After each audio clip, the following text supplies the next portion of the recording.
This is the gospel. God will defeat all evil. The Lord will not leave the guilty unpunished. This is the good news his messengers published.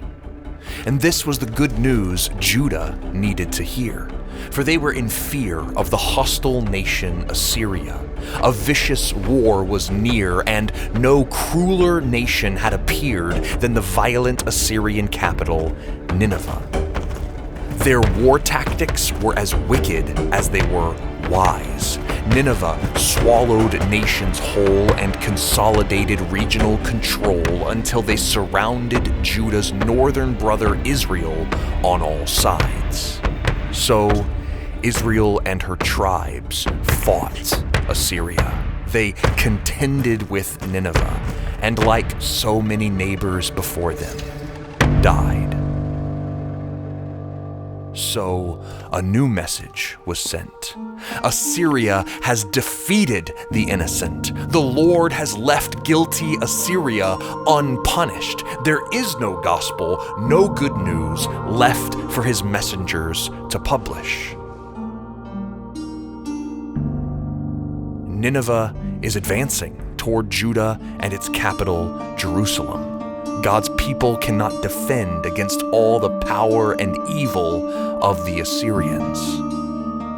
But is this message true? Would God intervene? Does God care if the wicked win? Will God act in the face of all this violence and mayhem? To answer these questions with the good news of what he'd do to save them, God sent to Judah the prophet Nahum. Nahum reminds Judah who God is, and he does this by quoting God's name, which was first spoken to Moses. God showed Moses that he is jealous for his people, unfathomably merciful and endlessly faithful. But though God is slow to anger, he will not overlook evil. Moses heard this gospel.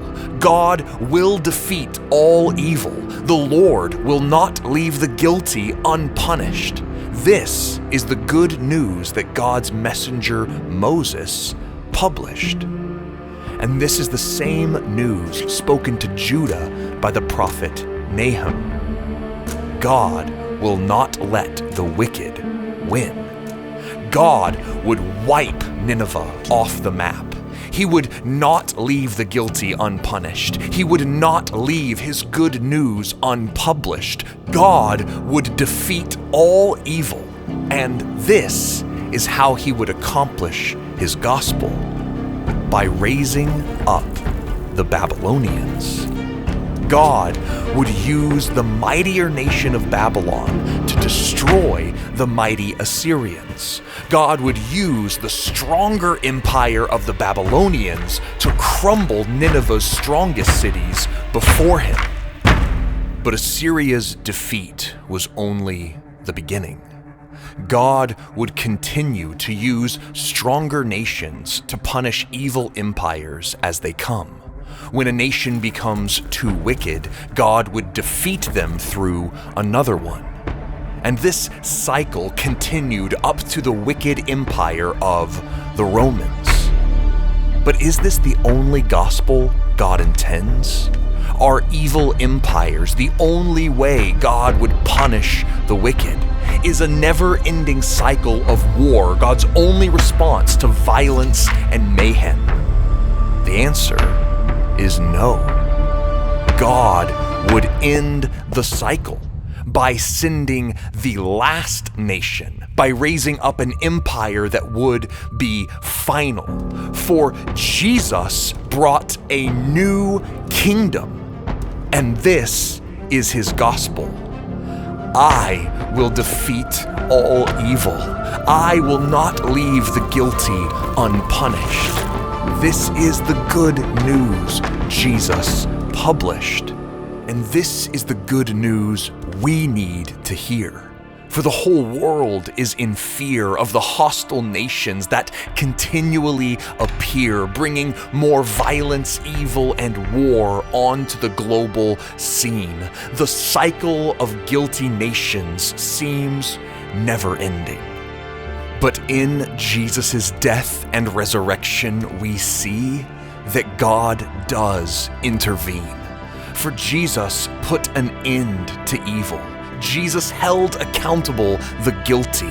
In Jesus' death at the hands of evil empires, all the nations poured out all their cruelty, but claimed no victory.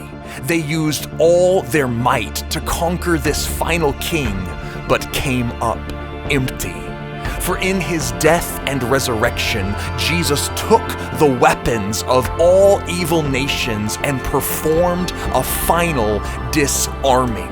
For Jesus was raised to proclaim the good news that no king but him reigns. All evil empires were defeated at the cross. None will be allowed to remain. This is the good news we run to publish. Jesus has not left guilty nations unpunished. This is the gospel. Jesus has defeated all evil. Hey everyone, David Bowden here. Thank you so much for watching our video introducing the book of Nahum. We are Spoken Gospel. We are a nonprofit organization dedicated to speaking the gospel of Jesus out of every single passage of scripture. And we do that in a lot of ways. And one of those ways is through videos like the one you just watched. And we give everything away for free, and we do that because of people like you who support our ministry, giving monthly or one time and making all of this possible. So if you enjoy what you saw and want to see more of it happen in the world, head over to spokengospel.com and become a donor today.